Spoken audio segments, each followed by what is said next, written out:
bordado ele é considerado uma arte, na verdade ele não começou como uma arte, nossos antepassados, nossos ancestrais homens das cavernas começaram fazendo ponto cruz por uma necessidade de fazer vestimenta e depois ele foi sendo tão desenvolvido, tão elaborado que ele começou a virar adorno de vestuário, acho que o rei Henrique V, VI usava como adorno das peças, então assim, a costura, né, que surgiu no ponto cruz, o bordado, foi virando uma decoração, principalmente no vestuário, nas peças de decoração, e daí virou, hoje em dia a gente, né, ao longo da história tem uma variedade, o mundo inteiro, diversos países têm o seu próprio tipo de bordado, que é uma beleza, né, uma arte, você olha e você vê, né, o trabalho que dá, né, tem trabalhos com ouro, tem trabalhos com pedraria, então ela foi se desenvolvendo o bordado e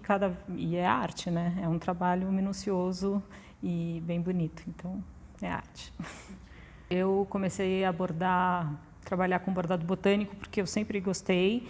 Eu tinha uma coleção de decalques, que eram adesivos que, à base de água, você colava em vidros. Eu achava aquilo, porque aquilo é uma referência, aqueles desenhos vêm de ilustrações botânicas, eu achava aquilo muito bonito e eu decidi, quando eu falei que eu ia começar a bordar, eu falei, vou mexer, vou desenhar e depois vou bordar isso. A precisão do desenho botânico ele é muito interessante, porque cientistas, biólogos, em grandes expedições há muitos anos atrás, faziam esses registros, né, da fauna e da flora, principalmente da flora. E se você olha a precisão, ele tem uma natureza, a natureza é tão perfeita, mas ao mesmo tempo ela não é, né? Então, dependendo da espécie, da planta, da flor, isso é uma coisa muito bonita de se ver.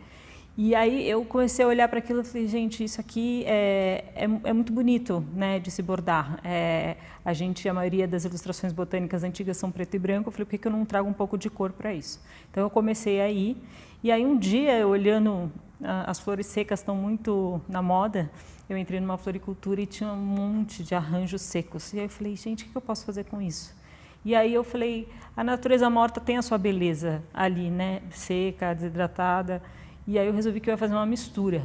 Eu comecei a secar as flores, prensá-las, e aí num sanduíche de um tecido translúcido, um tule, uma organza, eu resolvi juntar as duas coisas. Então, eu trabalho com a flor seca e em cima eu faço uma intervenção com linhas coloridas, né, representando a natureza viva.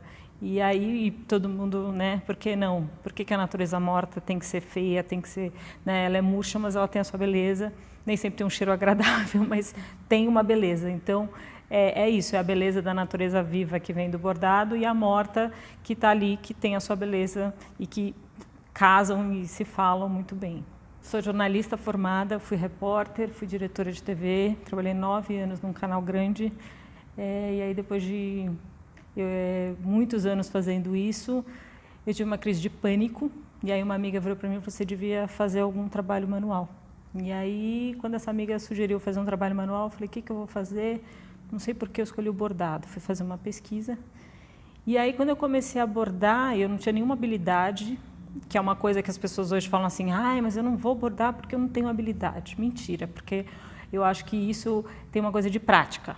Quanto mais você pratica, mais você adquire habilidade. E aí eu comecei a pegar gosto. E aí, há um ano eu larguei uma direção de TV, de um programa, para ser professora de bordado, porque eu acho que isso me traz muito mais benefício na minha vida hoje em dia, me satisfaz, faz muito mais sentido para mim do que fazer o que eu fazia antes como jornalista. O bordado ele passou por várias fases, né, na história, vamos dizer, da humanidade, né?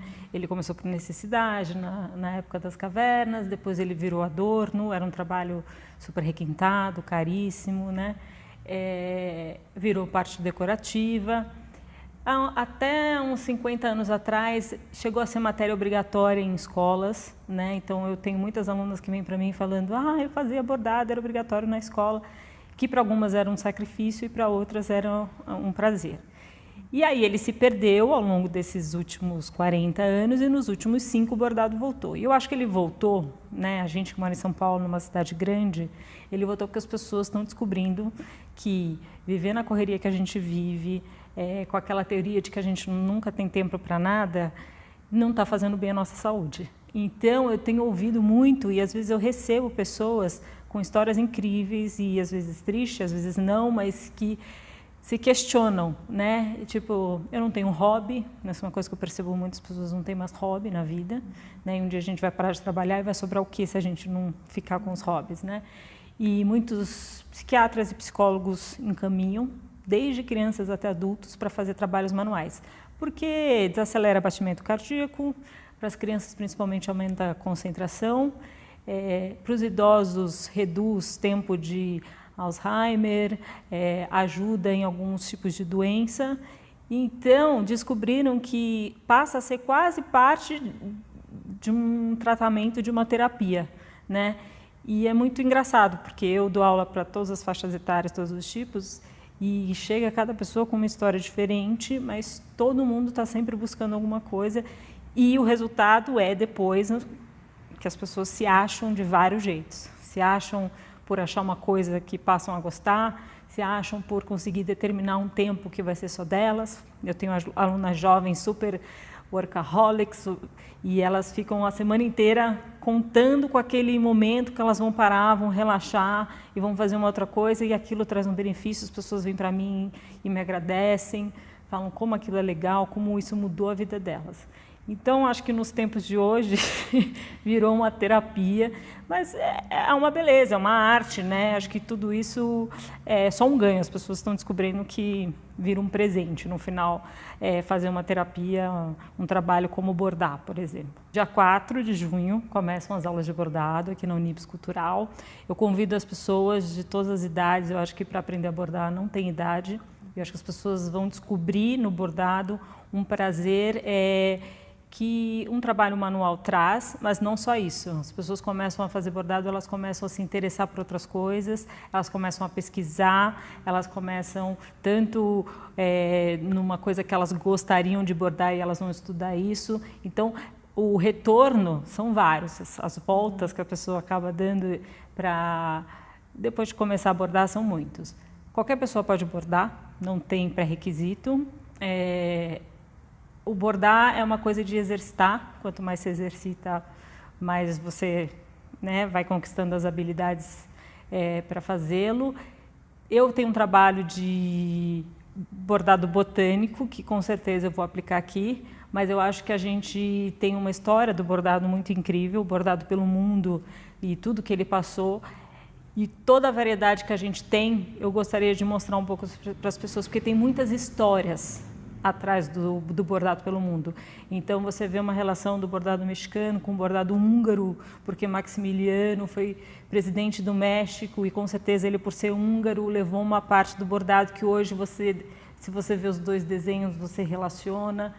O sashiko, que é um bordado japonês, veio na época da pobreza dos povoados japoneses que tinham que remendar as roupas porque o algodão era uma coisa cara e virou uma arte a forma que eles remendavam. Então, tem tanta história por trás que a gente não pode, né, deixar de falar disso. Então, além do bordado botânico que tem a sua história, a minha ideia é passar para essas pessoas que essa arte que a gente faz tem uma série de histórias por trás nas suas culturas, nos seus povoados, de onde elas surgiram.